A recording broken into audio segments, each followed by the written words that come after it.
Richard Krause. His films hold up so wonderfully well today. Oh, they do. Yeah, and I know near the latter part of the book, you talk a great deal about going to retrospectives and seeing these films, and all, even when he was alive, he would go see the films. It's interesting to me to talk to the children of very famous people, because I wonder what it would be like to have this really kind of like living archive of your father's life that you can access at any time. Most of us don't have that. Well, to me, it's a tremendously sustaining and comforting thing to have it. In fact, I didn't really discover my father. I discovered my father in his work. You know, while he was alive, I was so anxious to try to establish a more normal relationship with him, right, which wasn't really possible because we were often not in the same place, and he was very dedicated to his work, and he didn't really have enough time for personal relationships. But that was my goal. As long as he was alive, I really wanted to have more of a father-daughter relationship with him.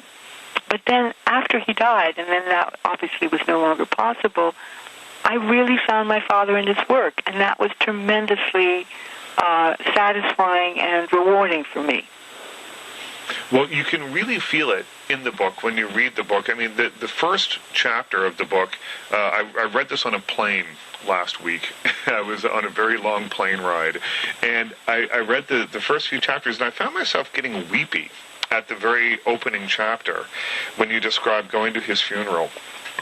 Yeah, that was pretty devastating for me. It was, yeah, well, and it really comes through in the book. Was it difficult to write?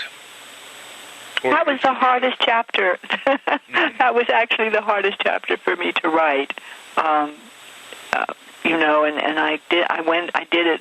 There were many versions before I came up with one that you read on the plane. Yes. But when I was trying to think of how to organize the book, I decided to make that it would be a good bookends. You know, to start with the funeral, which was like such a low point, and then to end with the retrospective to my father in Locarno, Switzerland, which was such a triumph, you know, and then to tell our story in between.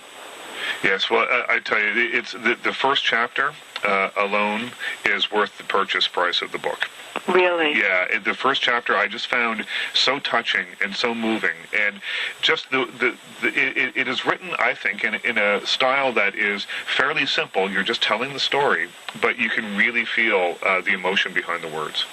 Oh, well, that's wonderful. That's what every writer wants to hear. Absolutely. Well, let's move along from that Sure.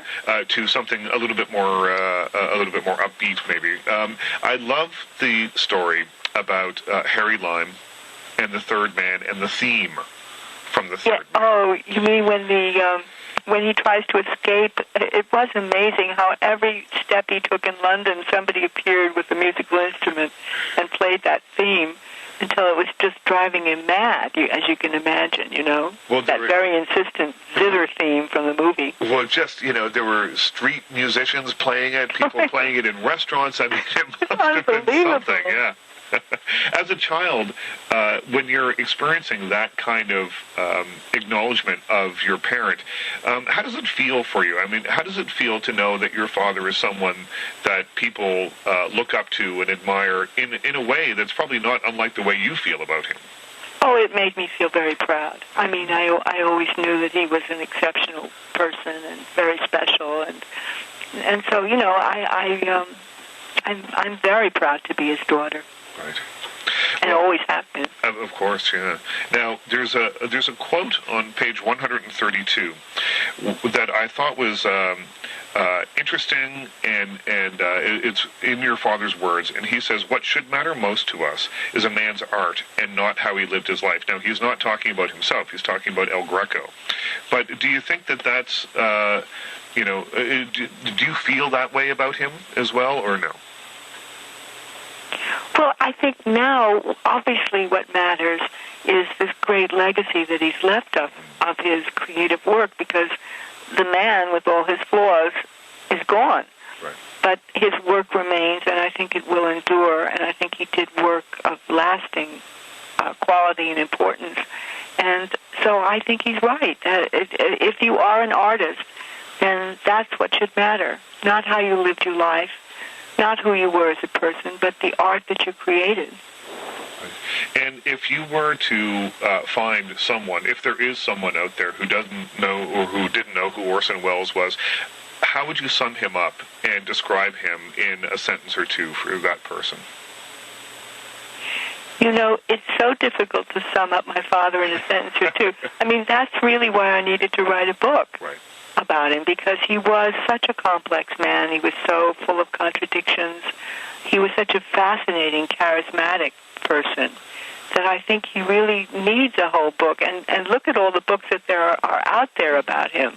But I think mine is unique only because it's written from my perspective as his daughter, and it gives you a very personal look at him and at our relationships and who he really was as a person. Well, I wanted to preserve that. Well, I was very interested to read about Skipper. Yes. And because that's a name that I had read, and I'd read a little bit about him in some of the other books about your father. But in this book, because you had a personal relationship with him as well, he becomes a much more important figure. And he was an important figure in my father's life and in mine. He always joked that really he wasn't really my father's mentor, but he was. He was like his own. He was the closest thing that my father had to a foster father after his own died. And he was very important to my father, and they kept up. Skipper outlived him, which is amazing when you think of it. My father died at the age of 70, which is very young these days, and Skipper came to his funeral, and he was close to 90. Yes, and I just thought that their relationship sounded so unique. It was at the beginning, teacher-student, and then blossomed into something else completely, and managed to stay consistent throughout your father's entire life. Yes, I think that Skipper was one of the very important people in my father's life, and one of the few with whom he was able to sustain an intimate relationship.